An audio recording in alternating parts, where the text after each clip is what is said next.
this last Sober October, I got mollied right before Sober October started. I was gonna ask, how sick of talking about that are you? No, I just started talking about it on stage. Oh, okay. Yeah, I so just started it's talking about it. okay. I don't. No one ever really brings it up. Really? Yeah, isn't that God, crazy? that's like okay. So I talked about it on Rogan, and everyone just kind of was like, they And- knew I wasn't. It wasn't like, it wasn't super funny to me when it happened. Like, it wasn't like you'd expect, a comedian to be like, dude, that was fucking crazy story, right? No. I was fucking so upset. Correction.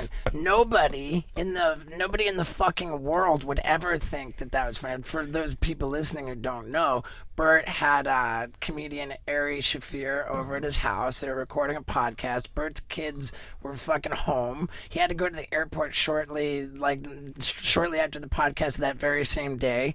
And they were like, hey, let's have a couple drinks together, mellow. And so Ari Shaffir fucking doses Bert's drink with fucking Molly. So now all of a sudden, Bert's fucking having an intense, hardcore drug experience in front of his fucking kids, having to go to the airport to fucking get on an airplane, fucking rolling on fucking Molly. Nobody thinks that's fucking cool. The guy on the flight next to me got the best back massage ever. No, I just started talking about it because Rogan was like, "Hey man, you can talk about that on stage," and I was like, eh. Why? With the implication being that you thought that I didn't know how to approach you were it. gonna harm. Fuck with Ari, and people just start disliking him. And then on top of that, his fucking thing with the Kobe comments, and then. I mean, dude, just Ari goes hard in the paint, I guess. dude, you know, I was thinking about that. We were driving over to do this with you, and I was thinking about that. Like, where do I stand on all that? I don't want to pile on in the whole cancel culture. Let's harm this guy and harm his reputation. I'm not out to do that. I'm not the fucking police. But we're the one thing out of all of that, I'm not gonna say, it wasn't a joke, it wasn't funny. That's just subjective. Yeah. What's not subjective for me, and it's about that being on brand thing, is him saying, "I was hacked."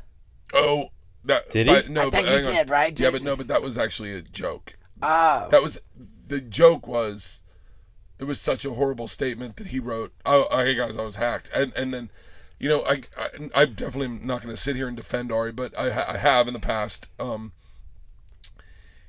I think what fucked him up was the video. If he had just left the tweet, the video is weird. It's like, remember when you heard Ray Rice hit his wife, and you're like, oh, they've dealt with it. It's gonna be fine. He'll be back next week. Then you saw the video of Ray Rice hitting his wife. You're like, oh, that's a little different. Yeah. You're like, motherfucker. Oh, he fucking hits her. Hit her. Yeah.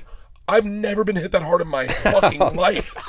And so I think Ari's video was video is so much worse than that in that case, and oddly enough, but the same thing about the "I was hacked" statement. Then you go and put all of your shit on private. You lock it down. Yeah, he locked it down. Same deal. It's I don't think there's any right way to deal with that. What happened to him? He was going to.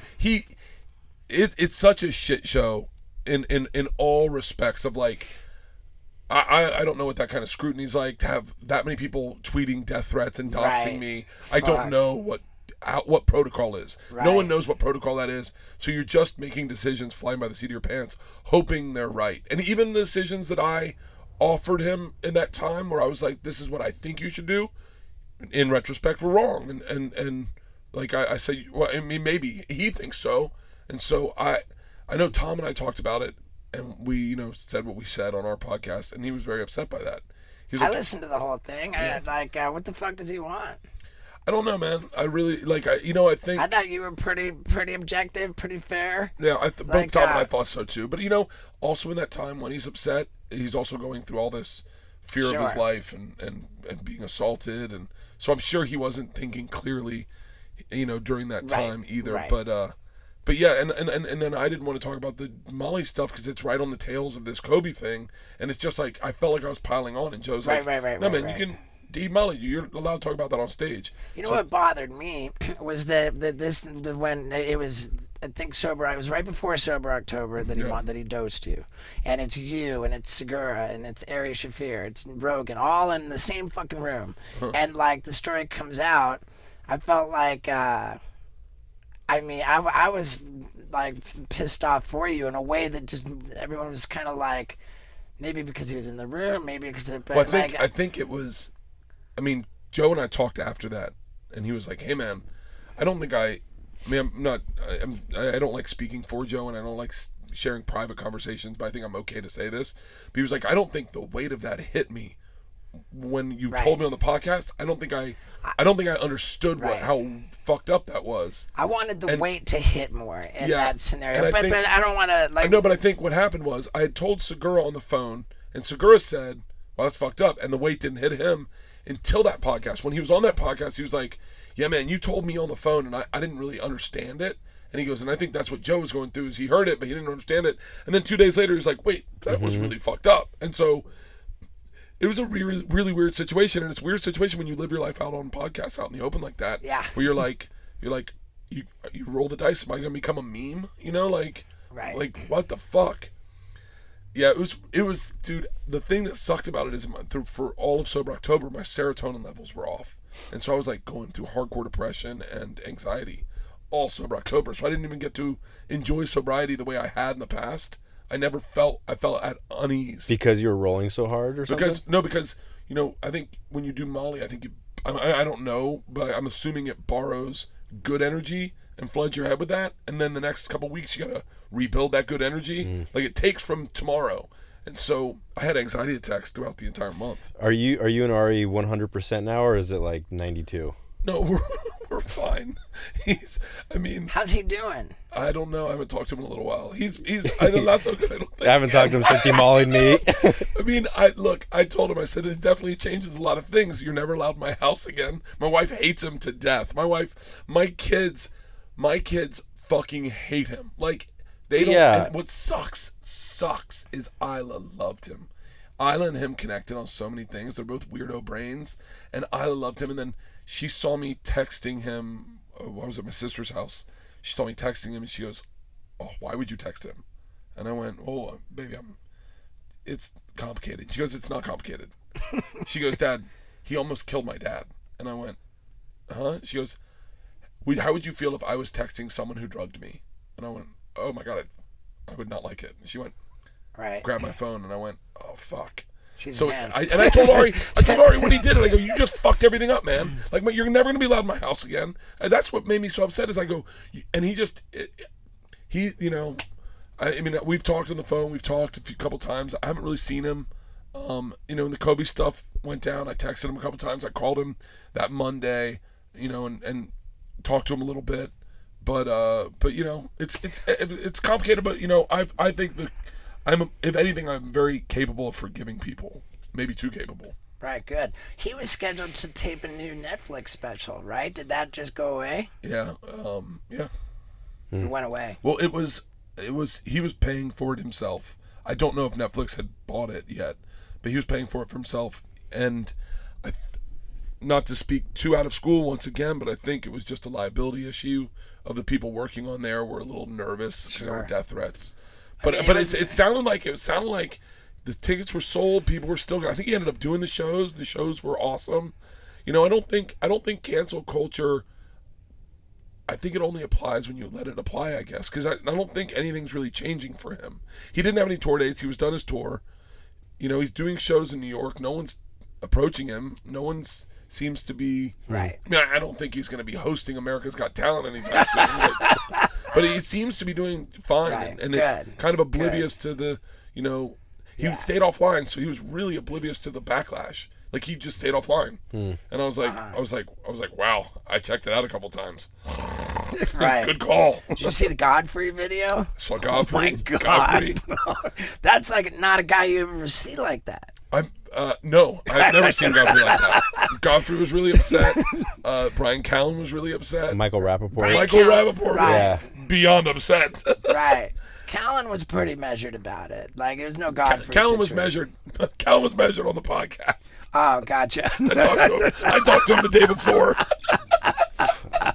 It was a super tricky situation to be put in as his friend. Right. Of course. To be able, because did Rogan ever acknowledge it publicly at all? No, but I think that was the wisest thing anyone did, is because it's really hard in that moment to say, hey, this guy is not the villain. Right. Because he did do something that everyone sees as hateful. But you're going, I know a different guy than that. Right. And it was just super complicated. And so even this, he'll watch this, he'll get upset with me about talking about it because I won't frame it the way I'm he sure he'll wants be it. upset with me, and I mean whatever. Like I felt the way I felt. I'm honest about what my Yeah, feelings and were. I think he should be able to more. respect that. And I told him, I said, man, it's hard. It's a hard thing to talk about, and people are gonna ask me to talk about it. I don't know what to say, man. You know. I mean, dude, I don't want anybody to be like fucking vilified, ruined, like forever. Like, you know, I don't subscribe to that. Yeah. And so there it is. You know. Yeah, Whatever. but the Molly J's coming out But pretty I'm good. allowed at Bert's house. My wife. I happen to hates be him there right now. So fucking much. You have no idea. Yeah. I mean, I went right when it happened. I went back. I took my wife. I walked Ari out. I took my wife into the bathroom with my cousin Andrew, and I said, "I'm going to tell you something, and I need you not to have emotion about it." She was like, "That's not fair." I go, "No. You're like I'm going to say licking your something, lips. and you need to just shut it down." And she said, "Okay." I said, "Ari slipped me Molly." This woman, I haven't seen her mad like that ever. But what really sucked is no one took care of me in that moment. Like, I was like, I'm the one that's fucking scared. And she was she went, "Okay, what do you need from me?" I said, "I need to get out of the house. I'm not going to say goodbye to the girls. I need to get the fuck out of here. And I'm going to go to the store. And I'm going to wait for my flight there. And I'm going to go drink." She went, "Okay." I said, "I need you to get me packed." And she was like, "Deal." Packed me, got me in a car service, gave me a kiss. And by packed, it means like a toothbrush and A backpack and blood pressure medicine. I went to the store and the first person I saw was David Spade. oh wow. And David Spade's like, "How you doing?" I said, "I've been mollied." And he was like, "Huh?" And then Ari walked in the same room and he was like, "I slipped in Molly. Stop being a bitch about it." And I'm like, it was so fucked. It was such a fucked up night. Everything about it. Like, I'm on the plane just blowing up, going like walking up and down the aisle like, Oh, "Hey, anyone shit. want to party?" You know, it was insane. It was fucking. It's so crazy because I've been sober since before they started calling it Molly. I think. Yeah, right? back when It was it was ecstasy. ecstasy. Yeah. Who the fuck named I don't it know what Molly? Molly is. Like, I guess Molly is the ecstasy we used to get was just basically a amphetamines, and I think that's basically. But Molly, man, the new Molly's not that bad. At what point did it start feeling good? Immediately. Immediately? Yeah. Well, panic set in when he said to me, he goes, I said, "Are you on something?" Because he was acting weird. He goes, "I don't know. Are you on something?" And I went, "No." And he goes, "Are you sure?" And I went, "Yeah, I'm sure, Ari." And he goes, "Okay, I'm going to tell you something, and you cannot be mad about it." And I went, "All right." And he goes, "You're on Molly." And I went, "What?" And he goes, "I slipped you Molly." "You slipped you Molly? So it's already happened?" And I go, "Did you talk to my cardiologist about this?" And he was like, "Excuse me?" I said, "I'm on blood pressure medicine, Ari. This might kill me." And he went, "I didn't think about that." And I go, "Well, hold on. I got to get on a plane tonight." And he was like, "Well, I didn't realize that either." He was like, "Okay, well, my kids are here. I didn't think any of this through, but it's already happened." And I was fucking. I initially had a panic attack. So I was like, "Oh my god, I am feeling this. Like, this is what I've been feeling." And I thought I was just having like little flighty anxieties, and I was like, "Oh fuck, I'm on Molly." And then I started freaking out. My cousin Andrew randomly walked up. I love my cousin Andrew. Sat next to me, and I started rubbing his back, and I felt a lot better. And then Joey Diaz came over, and once Joey Diaz got there, I was like, "God damn, he's so beautiful." Like, the sun was backlit, and I could see the leaves, and I saw Artie's eyes are really pretty, and I was like, "Holy shit!" And I was like, "This is fucking awesome." But I also, in the moment, was like, I was well aware of the repercussions of this. I was like, "You are my friend, and now you have fucked up us being friends forever, because my wife will not let you at my house. I will never be able to defend going on vacation with you again. And my wife will." There's certain things where my wife's like, "Why would you do that? My daughters are now going to hate you." The worst part is, like, a month later, my daughters come, we're all sitting at the table and we're talking about it. And my daughter Isla walks by, and my wife's like, "Hey, let's drop it. We got ears in the room." And Isla goes, "No, I know what happened." And we were like, "What?" Georgia and Isla came in. We have friends. She's like, "Yeah, kids at school talk about it." And I said, "What?" She goes, "Yeah, the kids at school told me what happened." I said, "What'd they tell you?" And they go, what happened? That Ari roofied you and raped you. I was like, whoa, he didn't rape me. She was like, yeah, he raped you, right? I was like, no, he didn't rape me. And then my other daughter's like, no, sometimes, Dad, when you've been roofied, you don't know you've been raped. I go, no one fucking... And I'm like, you guys have been walking around thinking I got raped in my backyard? Like, what cool kids that I got raped and they didn't even bring it up? And then I go, he didn't rape me. And they're like, why didn't he rape you? I was like, why would he rape me? And they're like, well, why would he drug you if he's not going to rape you? And I'm like, no one raped anyone. Jesus Christ. What grade are they in? I don't know. No. Oh my God. 10th grade and 8th grade now, but I think they were, yeah. Jesus. But it was just such a fucked up scenario. But then that's the weird part is that, you live this life out in the public like this. It's going to come back, It's like, what the fuck? Well, let's go do some Molly. Yeah, I'm good. I don't know where you go from there, dude. I'd say we fucking... That might be a perfect ending. Yeah. Wait, can I tell you the best part? Can I tell you the best part of this joke? The best part of the story? My wife's still fucking livid. And my daughters go, how much Molly did Ari give you? And I go, he gave me half a Molly. And our friends are at the table. And my daughter goes, why would someone give you half a Molly? And Leanne leans forward by the way, I haven't laughed about this event yet. I haven't found any part of this funny. I haven't laughed about the entire incident yet. Leanne leans forward in a perfect teaching moment. She goes, he gave him half a Molly because he's Jewish. I cried laughing. And they're like, wait, what's that mean? I go, don't worry about it. Your mom just made me laugh. We're good. I'm going to get through this. Give him half a Molly because he's Jewish. That's hilarious. Oh, that's a perfect way to end. That's good. Oh my God, I love you. Yeah, dude.